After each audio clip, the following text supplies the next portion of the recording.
को शेड ठोक दीजिए, महाकाल का धमाके लाकर शेड ठोक दीजिए, 5,000 लौटे दिख जाना चाहिए। एसी और डीसी में फ़र्क क्या है?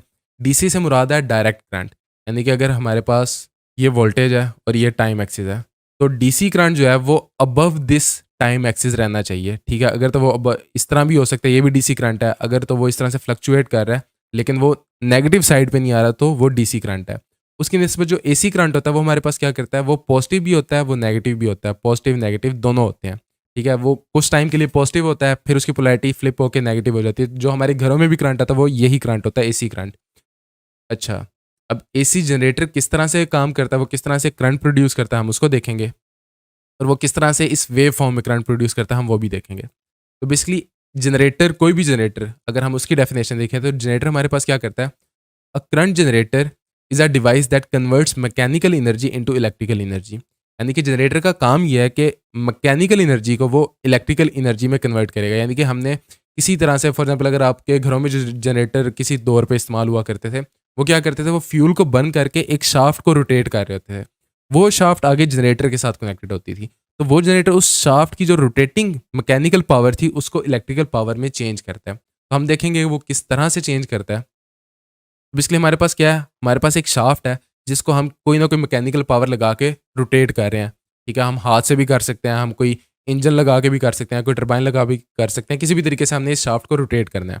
अब हमने इससे इलेक्ट्रिकल पावर जनरेट करनी है, तो वो हम किस तरह से करेंगे, बेसिकली इस शाफ्ट को हम कनेक्ट कर देंगे एक कॉइल के साथ।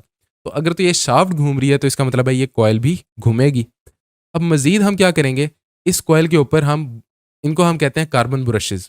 अब कार्बन ब्रशेज़ की असेंबली हम इस तरह से लगाएंगे, बेसिकली हमारे पास दो यहाँ पे कार्बन ब्रशेज़ है, एक हमारे पास ये रेड, ये एक मैकेनिकल पावर है जिसकी वजह से हम इसको रोटेट कर रहे हैं इस शाफ्ट को। ये शाफ्ट आगे हमारे पास एक कॉइल के साथ कनेक्टेड है और इस कॉइल के ऊपर एक कार्बन ब्रशेज़ की एक असेंबली है। अब ये असेंबली इस तरह से है कि हमारे पास दो रिंग्स हैं, इनमें से जो नीचे जो ये वाली साइड है ना, ये वाली साइड इस कॉइल की, ये हमेशा नीचे वाले रिंग के साथ कनेक्टेड होगी, ठीक है, इन कांटेक्ट होगी। जो ये वाली हमारे पास कह लो कि रॉड है ना, ये नीचे वाले रिंग के साथ कभी भी इन कांटेक्ट नहीं होगी और ये सिर्फ ऊपर वाले रॉड के साथ इन कांटेक्ट होगी। तो अगर तो हमें ये असेंबली चाहिए तो उसके लिए आप बता सकते हो कि इन दोनों के रेडियस में क्या रिलेशन होना चाहिए, क्या इन दोनों के रेडियस इक्वल होने चाहिए या डिफरेंट होने चाहिए। तो बेसिकली हमारे पास ये रेडियस डिफरेंट होने चाहिए, और ये रेडियस इस तरह से डिफरेंट होने चाहिए कि जो ऊपर वाला रेडियस है वो कम होना चाहिए और जो नीचे वाला रेडियस है वो ज़्यादा होना चाहिए। यानी कि आर हमारे पास ग्रेटर देन आर प्राइम होना चाहिए, तभी हमारे पास ये असेंबली पॉसिबल हो सकती है, ठीक है। कि हमारे पास ये रिंग बड़ा है और जो ये वाली साइड है ये हमेशा इसके साथ कनेक्टेड होगी, और जो ये वाली रॉड है हमारे पास ये इसके साथ कभी भी इन कॉन्टैक्ट नहीं होगी, ये ऊपर वाली रिंग के साथ ही इन कॉन्टैक्ट होगी। और हम इस कॉइल को प्लेस कर देंगे एक मैग्नेटिक फील्ड में, ठीक है। वो परमानेंट मैग्नेट्स भी हो सकते हैं, इलेक्ट्रोमैग्नेट भी हो सकते हैं हमारे पास। तो बेसिकली हम कर क्या रहे हैं, हम इस पर मैकेनिकल पावर लगा रहे हैं और इसको रोटेट कर रहे हैं। तो अगर हम इसी सारी असेंबली को टॉप व्यू से भी देखें तो हमारे पास कुछ इस तरह का सिनेरियो कि हम इस तरह से इसको रोटेट कर रहे हैं। तो ये हमारी मैग्नेटिक फील्ड की डायरेक्शन है और ये हमारी टेंजेंशियल वेलोसिटी की डायरेक्शन है, और दोनों के दरमियान में जो एंगल है उसको हम थीटा कह रहे हैं। तो जब हम इसको रोटेट कर रहे हैं तो ये इस तरह से एंगल थीटा हमारे पास टाइम के साथ साथ चेंज होता जा रहा है। अब करंट किस तरह से जनरेट हो रहा है, हमारे पास सवाल यहाँ पे ये आता है। तो करंट इस तरह से जनरेट हो रहा है, बेसिकली हमारे पास जो ये पॉइंट और हमारे पास यहाँ पे अगर हम ए बी देखें, ये हमारे पास टॉप व्यू से देखें तो हमारे पास ए बी पॉइंट्स ये हैं, और अगर हम यहाँ पे 3D डायग्राम में देखें तो ए बी पॉइंट्स ये हैं। तो जो हमारे पास ईएमएफ इंड्यूस हो रही है वो हमारे पास ए टू बी साइड में हो रही है, यानी कि इस साइड में हमारे पास ईएमएफ इंड्यूस हो रही है। इसके अलावा हमारे पास एक और साइड है उसमें भी ईएमएफ इंड्यूस हो रही है, ठीक है। जो यहाँ पे ईएमएफ इंड्यूस हो रही है वो हमारे पास किसके इक्वल है, ये रिलेशन हम पहले पढ़ चुके हैं कि ईएमएफ इंड्यूस किसके इक्वल होती है, v यानी कि velocity times magnetic field multiply by L multiply by sine of theta. अब ये जो थीटा है ये basically theta between the magnetic field and velocity है, ठीक है। ये रिलेशन हम पहले पढ़ चुके हैं। तो ये हमारे पास EMF induced across A B आ जाएगी। उसके बाद जो हमारे पास एक और ईएमएफ एक और जगह भी इंड्यूस होगी वो है पॉइंट सी और डी, ठीक है। तो यहाँ पे भी हमारे पास ईएमएफ इंड्यूस होगी जो कि हमारे पास सेम रिलेशन होगा v times B multiply by L multiply by sine of theta. L से मुराद हमारे पास जो है वो ये वाली लेंथ है, ठीक है, इस लेंथ को हम एल कह रहे हैं। तो खैर हमारे पास ईएमएफ जो दूसरी इंड्यूस होगी वो इस साइड पे होगी। जो हमारे पास बी टू सी साइड है, ये वाली साइड, अगर हम इस पे देखें क्या यहाँ पे ईएमएफ इंड्यूस होगी, तो जवाब है यहाँ पे ईएमएफ इंड्यूस नहीं होगी, ना ही यहाँ पे होगी, ना ही हमारे पास ए टू डी साइड पे ईएमएफ इंड्यूस होगी। ठीक हो गया। तो हमारे पास जो बी सी और ए डी साइड पे ईएमएफ होगी वो हमारे पास क्या होगी, जीरो होगी। ठीक हो गया। तो जो हमारे पास टोटल ईएमएफ होगी वो इन दोनों का सम होगी। तो टोटल ईएमएफ में इन दोनों का सम होगा, तो अगर हम इन दोनों का सम लें तो वो हमारे पास क्या होता है, दोनों एग्जैक्टली सेम वैल्यूज हैं, तो हमारे पास जो इन दोनों का सम होगा वो हमारे पास क्या होगा, 2 times V B L sine of theta. ठीक है। तो हमारे पास ये थी फॉर अ सिंगल कॉयल। ठीक है। हमारे पास यहाँ पे एक कॉयल है, तो अगर हमारे पास एन टर्न्स हो, यानी कि इसके साथ ही एक और कॉयल भी हम रोटेट कर रहे हैं, ठीक है, और एक और कॉयल, इस तरह हमने कॉइल्स बनाई हुई हैं, तो अगर तो एन कॉइल्स हैं तो हमारे पास जो ईएमएफ इंड्यूस होगी वो सिंपली मल्टीप्लाई बाय एन हो जाएगी ये। तो हमारे पास रिलेशनशिप क्या बनेगा ईएमएफ इंड्यूस का, N times 2 multiply by N multiply by V velocity multiply by B magnetic field multiply by L, L यानी कि लेंथ, इंडक्टेंस वाली एल नहीं है, ये लेंथ वाला एल है, multiply by sine of theta. Theta किसके दरमियान में एंगल है, मैग्नेटिक फील्ड और वेलोसिटी के दरमियान में, जो कि हर वक्त चेंज हो रहा है हमारे पास, इस चीज़ का ध्यान रखना। आगे चल के भी इसको देखेंगे इन डेप्थ। अच्छा, अब यहाँ पे फॉर एग्जांपल अगर हम उसी सिनेरियो को दोबारा से देखें तो हमारे पास ये लेंथ एल है, सॉरी मैंने आपको पहले गलत बताया, ये लेंथ एल नहीं थी, ये लेंथ एल थी। ठीक है, वो मेरे से एक छोटी सी गलती हुई है। हमारे पास ये लेंथ एल है और हम एक्सिस ऑफ रोटेशन से लेके जो एक्सट्रीम ये वाली साइड है यहाँ तक के डिस्टेंस को आर कह देते हैं। तो अगर तो ये हमारे पास आर है तो हमारे पास जो टोटल इसकी ये वाली लेंथ होगी हमारे पास 2 आर होगी। ठीक है। तो अगर ये हमारे पास कॉइल एक रेक्टेंगल शेप में है तो इसका एरिया किसके इक्वल होगा, इसका एरिया हमारे पास 2r मल्टीप्लाई बाय एल के इक्वल होगा। ऐसा हम क्यों ले रहे हैं वो भी मैं आपको समझाता हूँ, हम इसका एरिया क्यों ले रहे हैं। उसके अलावा हमारे पास जो वेलोसिटी है, टेंजेंशियल वेलोसिटी, वो हमारे पास v है जो कि इस डायरेक्शन में है, और v और ओमेगा का जो आपस में रिलेशन है वो हमारे पास क्या है, v इक्वल है r टाइम्स ओमेगा के। हमने सर्कुलर मोशन के केस में फर्स्ट ईयर में ये चीज़ पढ़ी थी। तो यहाँ पे जो हमारे पास v है उसको हम ओमेगा के साथ रिप्लेस कर सकते हैं। ठीक है, v की जगह पे हम ओमेगा r लिख देंगे। ऐसा हम क्यों कर रहे हैं अभी आपको समझ में आएगी कि r हमें क्यों चाहिए और हम ओमेगा में क्यों लिखना चाह रहे हैं। एरिया हमारे पास क्या आएगा, पहले बता चुका हूँ, 2 times r multiply by L. ठीक हो गया। तो यहाँ पे अगर हम देखें हमारे पास 2 भी है, हमारे पास r भी है और l भी है, और ये तीनों आपस में मल्टीप्लाई हो रहे हैं। तो ये तीनों आपस में मल्टीप्लाई हो रहे हैं, तो इन तीनों की जगह पे मैं एरिया लिख सकता हूँ। ठीक है, इन तीनों को मैं ख़त्म करके सिंपली एरिया लिख दूंगा। तो जो मेरे पास induced EMF in a generator आएगी वो मेरे पास क्या आएगी, n यानी कि number of turns multiply by omega यानी कि उसकी angular velocity multiply by the area of the coil multiply by the magnetic field, strength of the magnetic field, and sine of theta.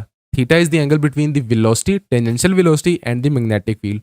अच्छा, आपके पास साइन ऑफ थीटा जहाँ पे भी आता है और आपके पास सर्कुलर मोशन का आपस में लिंक हो रहा हो तो हम थीटा को ओमेगा टी लिख सकते हैं। ठीक है, ये चीज़ हमने जो वाइब्रेशंस का चैप्टर था उसमें भी पढ़ी। ठीक है, तो हम थीटा की जगह पे ओमेगा टी भी लिख सकते हैं। ये बेसिकली इसको रिप्रेजेंट करने की एक और फॉर्म है। तो हमारे पास जो ईएमएफ इंड्यूस्ड आएगी वो क्या आएगी, N W A B sine of omega T. ठीक है, तो हमारे पास जो साइन थीटा की वैल्यू है, साइन थीटा की एक चीज़ याद रखना, साइन थीटा और कोस थीटा दोनों के केस में जो उनकी मिनिमम वैल्यू होती है वो नेगेटिव 1 होती है और जो मैक्सिमम वैल्यू होती है वो पॉजिटिव 1 होती है। ठीक है, अगर तो आपको साइन ऑफ थीटा की वैल्यू 1.1 आ रही है तो इसका मतलब है कि आप कुछ ना कुछ गलत कर रहे हो, क्योंकि साइन ऑफ थीटा जो मर्जी एंगल ले लो आपकी वैल्यू कभी भी 1 से ऊपर नहीं जाएगी और नेगेटिव 1 से नीचे नहीं जाएगी।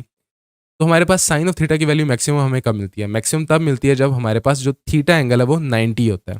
तो थीटा एंगल 90 होगा तो हमारे पास इसका मतलब है कि हमारे पास ये जो हमारे पास पूरी फॉर्म है ये हमारे पास मैक्सिमम होगी। ठीक है, तो ये मैक्सिमम होगी तो इसका क्या मतलब है कि हमारे पास जो वेलोसिटी वेक्टर है, जब वेलोसिटी वेक्टर हमारे पास इस डायरेक्शन में और मैग्नेटिक फील्ड इसी डायरेक्शन में होगी हमारे पास, तो जब इन दोनों के दरमियान में एंगल 90 होगा उस वक्त हमारे पास मैक्सिमम ईएमएफ इंड्यूस हो रही होगी। और वो मैक्सिमम ईएमएफ कितनी होगी, यानी कि इस पूरी की जगह पे 1 आ जाएगा। तो जो मैक्सिमम ईएमएफ इंड्यूस होगी उसे हम यानी कि नॉट से रिप्रेजेंट कर सकते हैं, तो वो हमारे पास क्या होगी, एन डब्ल्यू ए बी। तो इसको मैं आसानी से याद रखने के लिए इसको मैं नवाब कहता हूँ। ठीक है, तो हमारे पास जो मैक्सिमम ईएमएफ इंड्यूस्ड होगी वो किसके इक्वल होगी, नवाब के इक्वल। तो हम इस नवाब की जगह पे मैक्सिमम ईएमएफ जो इंड्यूस्ड हो रही है उसको रिप्लेस कर सकते हैं। तो हम इस रिलेशन को मजीद सिंप्लीफाई करके लिख सकते हैं कि हमारे पास जो ईएमएफ इंड्यूस्ड है वो इक्वल है मैक्सिमम ईएमएफ के multiply by the sine of theta या साइन ऑफ ओमेगा टी। ठीक है, तो हमारे पास ये रिलेशन डेवलप हो गया किसका, इंड्यूस्ड ईएमएफ का। इंड्यूस्ड ईएमएफ से मुराद जो पोटेंशियल डिफरेंस जनरेट कर रहा है ये इसी जनरेटर। तो अगर हम ओहम्स लॉ देखें तो ओहम्स लॉ के मुताबिक जो हमारे पास पोटेंशियल डिफरेंस है वो इक्वल होता है current times T resistance R के। तो यहाँ पे बेसिकली हमारे पास जो पोटेंशियल डिफरेंस है वो ये है, ठीक है। प्लेन एंगल वाली बात मुझे आपकी समझ नहीं आई। जो थीटा एंगल है वो बेसिकली हमारे पास, अगर आप इस डायग्राम में देखो मुजम्मिल, तो ये हमारे पास टेंजेंशियल वेलोसिटी है और यहाँ पे हमारे पास मैग्नेटिक फील्ड कुछ इस डायरेक्शन में है, ठीक है। तो अगर हम इस असेंबली को टॉप से देखें, ठीक है, इस असेंबली को, तो हमारे पास जो हमारे पास अगर कॉयल इस तरह से है, तो हमारे पास अगर वेलोसिटी, सॉरी टेंजेंशियल वेलोसिटी है ये, तो हमारे पास वेलोसिटी जो है वो इस डायरेक्शन में होगी और मैग्नेटिक फील्ड हमारे पास हमेशा इस डायरेक्शन में होगी, ठीक है। तो अगर हम मैग्नेटिक फील्ड और वेलोसिटी के दरमियान में एंगल देखें तो ये एंगल थीटा है। तो बेसिकली जो हम WT यानी कि थीटा की बात कर रहे हैं वो ये वाला एंगल है जो कि वेलोसिटी और मैग्नेटिक फील्ड के दरमियान का एंगल है। तो जो आपकी प्लेन एंगल वाली बात है वो मुझे समझ में नहीं आई, आप प्लेन एंगल से आपकी क्या मुराद है। अच्छा, अब यहाँ पे हमारे पास जो पोटेंशियल डिफरेंस के तौर पे हम EMF इंड्यूस ले रहे हैं, तो हम V की जगह पे EMF इंड्यूस्ड इक्वल रख देंगे I टाइम्स रेजिस्टेंस R के। अब बेसिकली हमने EMF इंड्यूस तो कैलकुलेट कर लिया, अब हम करंट I कैलकुलेट करना चाह रहे हैं। तो करंट I बेसिकली हमारे पास किसके इक्वल होगा, इस रेजिस्टेंस को अगर हम EMF इंड्यूस के साथ डिवाइड कर दें तो करंट I हमें मिल जाएगा। तो EMF इंड्यूस हमारे पास क्या है, maximum EMF multiply by sine of theta या ओमेगा टी। तो हम वो इसकी जगह पे रिप्लेस कर देंगे तो हमारे पास ये रिलेशनशिप बन जाएगा। अब मैक्सिमम EMF को R के साथ अगर डिवाइड कर दें तो हम उसको कह सकते हैं कि ये हमारा मैक्सिमम करंट होगा, ठीक है, क्योंकि हमारे पास वोल्टेज जिस तरह से बढ़ेगा हमारे पास जो करंट है वो ड्रॉप करेगा, ठीक हो गया। तो हमारे पास जो मैक्सिमम EMF आएगी वो हमारे पास क्या आएगी, सॉरी जो मैक्सिमम करंट आएगा वो हमारे पास क्या आएगा, हम उसको maximum EMF induce divide by the resistance R कह सकते हैं। तो हम उसे I नोट के साथ रिप्रेजेंट कर रहे हैं। तो हम जो इस रिलेशन को भी लिख सकते हैं I note times sign of theta या साइन ऑफ ओमेगा टी।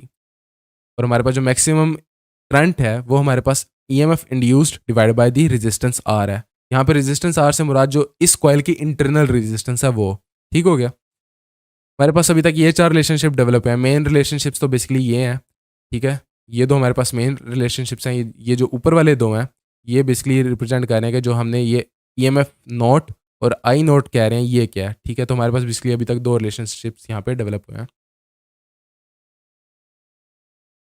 अब बेसिकली मैं आपको इस जो थीटा के हम मुख्तलिफ तरीक़ों से रिप्रेजेंट कर सकते हैं। एक तो हम थीटा को WT यानी कि ओमेगा टी लिख सकते हैं।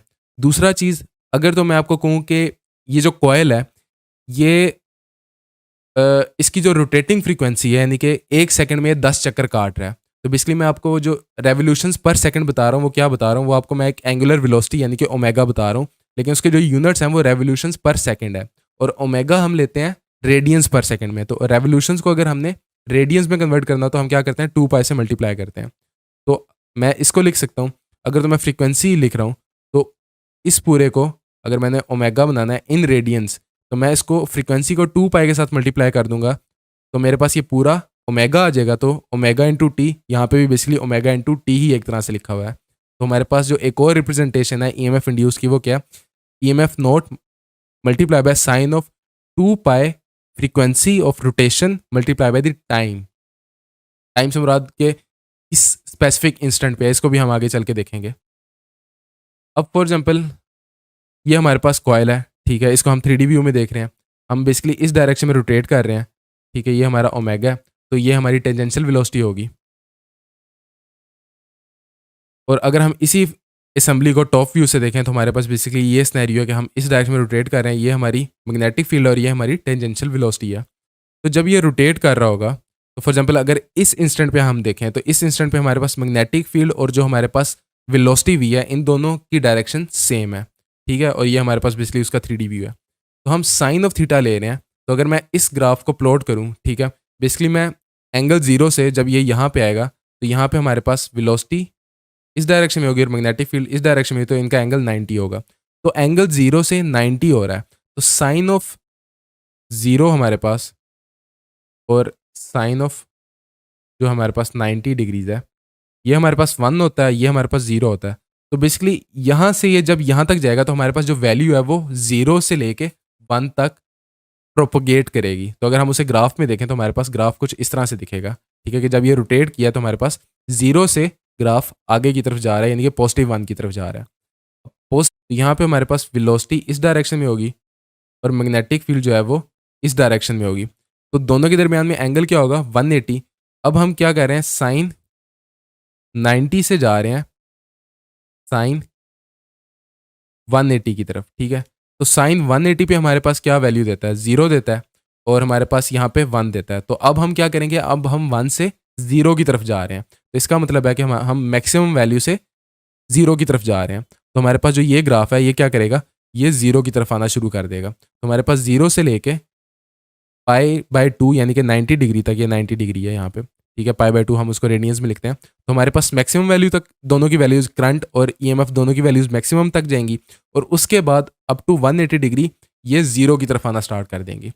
अब अगर हम यहाँ इस पोजीशन से, जब ये इस पोजीशन पे आएगा, तो यहाँ पे अगर हम वेलोसिटी देखें, वेलोसिटी हमारे पास किस डायरेक्शन में होगी, इस डायरेक्शन में होगी, और मैग्नेटिक फील्ड हमारे पास किस डायरेक्शन में है, इस डायरेक्शन में है। तो इन दोनों के दरमियान, ये हमारे पास बी और ये हमारे पास वी है, तो इन दोनों के दरमियान में एंगल हम क्या लेंगे, हम ये वाला एंगल लेंगे, ये 90 डिग्री, हम ये वाला एंगल नहीं लेंगे, हम एंटी क्लॉकवाइज एंगल लेते हैं। तो एंटी क्लॉकवाइज जो एंगल है वो हमारे पास क्या है, 270 डिग्रीज। तो अब हम बेसिकली साइन 180 से जा रहे हैं किसकी तरफ, साइन ऑफ 270 की तरफ, ठीक है। तो साइन ऑफ 180 हमारे पास क्या होता है, 0, और साइन ऑफ 270 हमारे पास क्या होता है, -1। तो अब हम बेसिकली 0 से -1 की तरफ जा रहे हैं। तो यानी कि इसका मतलब है कि हम ईएमएफ जो है वो भी हमारे पास नेगेटिव में जाएगी मैक्सिमम वैल्यू तक, और जो करंट है वो भी हमारे पास नेगेटिव में जाएगा up to its maximum value. तो हमारे पास जो ग्राफ बनेगा वो क्या बनेगा, वो इस दोनों का ग्राफ कुछ इस तरह से होगा। तो अगर हम करंट की यहाँ पे वैल्यू देखें तो ये हमारे पास नेगेटिव मैक्सिमम है, और अगर हम ईएमएफ की वैल्यू देखें तो ये भी हमारे पास नेगेटिव मैक्सिमम है। तो यहाँ पे बेसिकली ये हमारे पास नेगेटिव मैक्सिमम यहाँ पे ऐसे है। अब उसके बाद हम वापस इस पोजीशन पे आएंगे, तो यहाँ पे हमारे पास वेलोसिटी इस डायरेक्शन में है, और मैग्नेटिक फील्ड भी हमारे पास इस डायरेक्शन में है। तो अब हम कहाँ से कहाँ तक जा रहे हैं, अब हम साइन ऑफ 270 से अब हम साइन ऑफ 0 की तरफ जा रहे हैं, ठीक है। 0 कह लो या 360 कह लो। तो हमारे पास यहाँ पे वैल्यू -1 है और यहाँ पे वैल्यू 0 है। तो अब हम क्या करेंगे, अब हम -1 से 0 की तरफ जा रहे हैं, यानी कि हमारी वैल्यू इंक्रीज करेगी, -1 से हम 0 की तरफ जाएंगे। तो हमारे पास जो स्नैरियो होगा वो इन दोनों के ग्राफ इस तरह से 0 की तरफ जाना स्टार्ट कर देंगे। तो ये जो साइन हमें बेसिकली इसके साथ, और अगर हम करंट के साथ देखें, ये बेसिकली ये साइन ऑफ थीटा और ये साइन ऑफ थीटा, ये हमें ये इंडिकेट कर रहे हैं कि इन दोनों के जो फंक्शंस होंगे वो साइन कर्व्स होंगे। और आपको यहाँ पे भी ये भी नजर आ रहा होगा कि हमारे पास यहाँ से लेके यहाँ तक हमारे पास करंट और जो हमारे पास ईएमएफ थी ये दोनों पॉजिटिव थी, और यहाँ पे आके ये दोनों नेगेटिव होगी। तो इसलिए इसको अल्टरनेटिंग करंट कहते हैं। बेसिकली अपनी polarities with the theta angle change कर रहा होता है, और थीटा एंगल हमारे पास टाइम के साथ साथ चेंज हो रहा होता है। अब यहाँ पे एक और चीज़ वो आपको बताता है, यहाँ आपकी बुक में ही बताता है, in actual practice the number of coils are wound, ठीक हो गया, वाउंड अराउंड आयरन सिलेंडर, ठीक हो गया। वो आपको यहाँ पे ये बता रहा है कि एक्चुअल केसेस में जो हमारे पास कॉइल्स हैं वो वाउंड की जाती हैं अराउंड अ सिलेंडर, ठीक है। और इस सिलेंडर को हम रोटेट करते हैं इन अ मैग्नेटिक फील्ड, ठीक है। तो इस सिलेंडर को जब हम एक मैग्नेटिक फील्ड में रोटेट करते हैं तो हमारे पास क्या जनरेट होता है, हमारे पास एसी करंट जनरेट होता है। उसके बाद वो आगे आपको बताता है, और इस असेंबली को हम कहते हैं आर्मेचर, सॉरी। तो इस असेंबली को हम आर्मेचर्स कहते हैं। फिर आगे वो आपको बताता है, लेकिन कुछ इंडस्ट्रियल केसेस में, कमर्शियल केसेस में हमारे पास जो जनरेटर्स हैं वो इस तरह से होते हैं कि हमारे पास जो ये कॉयल की असेंबली है ये स्टेशनरी होती है, और हम मैग्नेटिक फील्ड को इसके गिर्द घुमाते हैं। तो दोनों केसेस में हमारे पास फ्लक्स चेंज हो रहा है, और दोनों केसेस में हमारे पास करंट प्रोड्यूस हो रहा है। तो बाय प्रोडक्ट दोनों में सेम है, ठीक है। अब वो इसकी वजह नहीं एक्सप्लेन करता कि ऐसा क्यों करते हैं, लेकिन कमर्शियल केसेस में हम ऐसा करते हैं टू प्रोड्यूस दी करंट।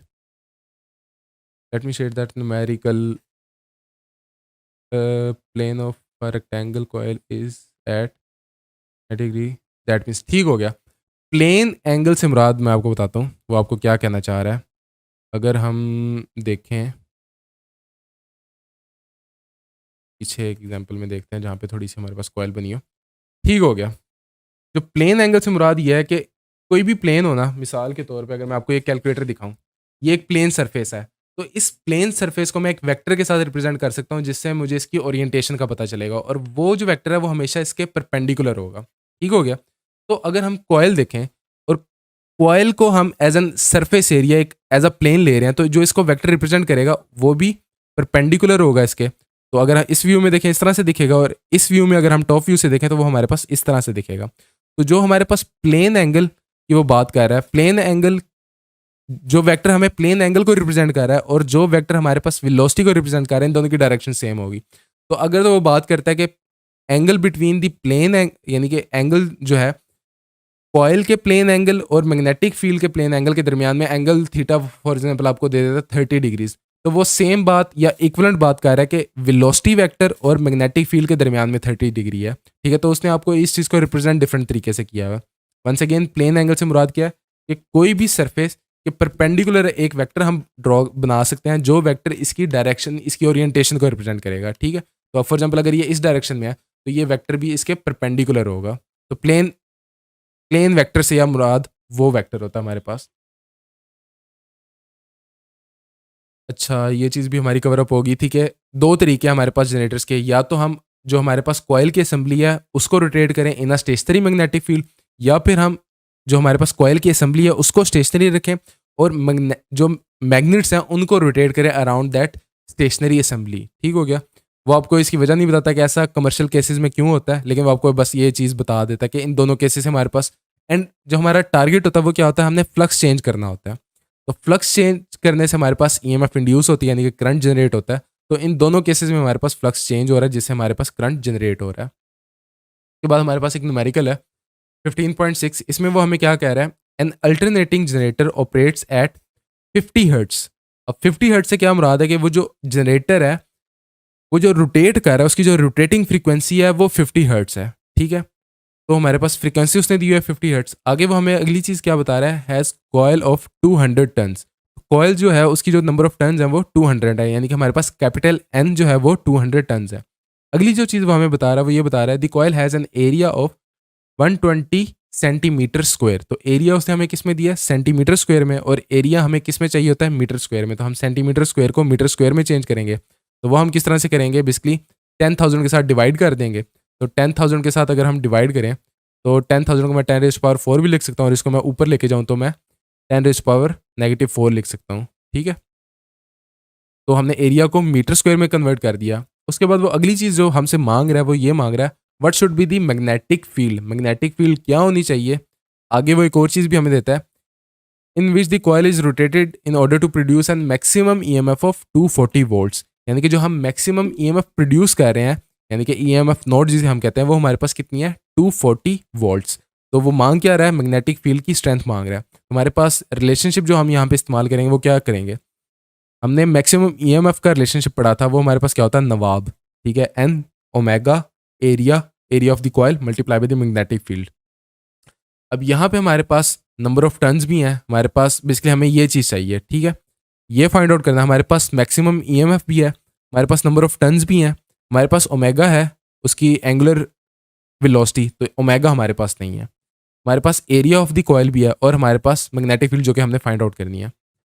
तो मैग्नेटिक फील्ड फाइंड आउट करने के लिए हमें पहले तो ओमेगा निकालना पड़ेगा। अब ओमेगा हम किस तरह से निकालेंगे, ओमेगा हम इस फ्रीक्वेंसी से निकालेंगे। फ्रीक्वेंसी मैंने आपको बताया था कि हम एंगुलर वेलोसिटी को इन टर्म्स ऑफ फ्रीक्वेंसी भी रिप्रेजेंट कर सकते हैं। अब फॉर एग्जांपल एफ से फ्रीक्वेंसी से मुराद क्या है कि यहाँ पे वो जो आपको ओमेगा दे रहा है वो आपको दे रहा है राउंड रेवोल्यूशंस पर सेकंड। हमें ओमेगा चाहिए रेडियंस पर सेकंड में जो कि उसका ऐसा यूनिट है। तो अगर हमने 50 रेवोल्यूशंस पर सेकंड को चेंज करना है रेडियंस पर सेकंड में, तो हम क्या करेंगे, हम बेसिकली एक रेवोल्यूशन को देखेंगे कि रेडियंस में कितने होते हैं। तो एक कंप्लीट जो हमारे पास, अगर ये हमारे पास रेडियस है और ये हमारे पास एक कंप्लीट रेवोल्यूशन है, तो ये हमारे पास एक 1 रेव है, इसे हम 1 रेव भी कहते हैं, और रेडियंस में हम इसे 2 पाई रेडियन कहते हैं। तो अगर तो हमने रेवोल्यूशंस को रेडियन में कन्वर्ट करना है तो हम क्या करेंगे, सिंपली 2 पाई के साथ मल्टीप्लाई कर देंगे। तो 50 मल्टीप्लाई बाय 2 पाई करेंगे तो हमारे पास क्या आ जाएगी, 100 पाई रेडियंस पर सेकंड। तो हमें बेसिकली एंगुलर वेलोसिटी चाहिए थी इन रेडियंस पर सेकंड, जो कि ओरिजिनली हमें उसने रेवोल्यूशंस पर सेकंड में दी हुई थी, फ्रीक्वेंसी से मुराद ये थी उसकी। हमारे पास एंगुलर वेलोसिटी भी आ गई। अब हमारे पास सारी वैल्यूज़ हैं, हमें बी फाइंड आउट करना है। तो बी के लिए इक्वेशन को सीधा करेंगे। सीधा कैसे करेंगे, एन ओमेगा और एरिया ये तीनों यहाँ पे मल्टीप्लाई हो रहे हैं, इक्वल के दूसरी तरफ जाके डिवाइड हो जाएंगे, तो हमारे पास ये फॉर्म बन जाएगी। अब यहाँ पे हमें सबकी वैल्यू पता है, वो सारी वैल्यूज प्लग इन कर देंगे। ये इसकी वैल्यू 240 है वोल्ट्स, वो प्लग इन की।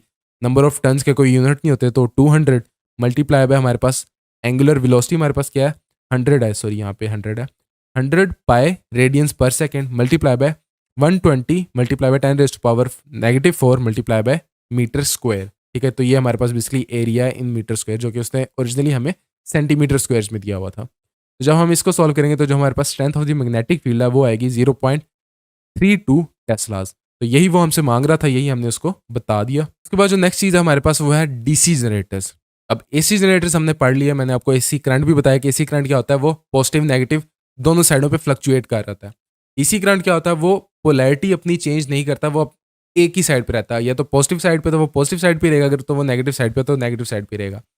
अब एसी जनरेटर्स और जो डीसी जनरेटर्स हैं वो हमारे पास एग्जैक्टली सेम होते हैं, उनमें एक छोटी सी चीज़ चेंज होती है। वो छोटी सी चीज़ क्या है, बेसिकली जो हमारे पास ऊपर कार्बन ब्रशेस की असेंबली होती है उसमें चेंज आता है। वहाँ पे हम दो असेंबलीज यूज़ कर रहे थे, एक ऊपर थी एक नीचे थी। एक रोड हमारी परमानेंटली इसके साथ कनेक्टेड थी और एक रोड हमारी परमानेंटली इसके साथ कनेक्टेड थी। इस केस में हम क्या कर रहे हैं, हम जो एक रिंग इस्तेमाल कर रहे हैं और हमने उसको काट दिया है, ठीक है, उसको हमने स्प्लिट कर दिया इनटू 2 हाफ रिंग्स। अब ऐसा हमने क्यों किया, बेसिकली हमारी जो एक रोड है ये यहाँ से लेके जब यहाँ तक रोटेट करेगी तो ये इसके साथ इन कॉन्टैक्ट होगी, और जब ये इसके बाद ये इसके साथ इन कॉन्टैक्ट आ जाएगी और ये यहाँ पे रोटेट करेगी। इसी तरह सेम ये भी अपनी जो कॉन्टैक्ट सरफेस है वो चेंज करेगी।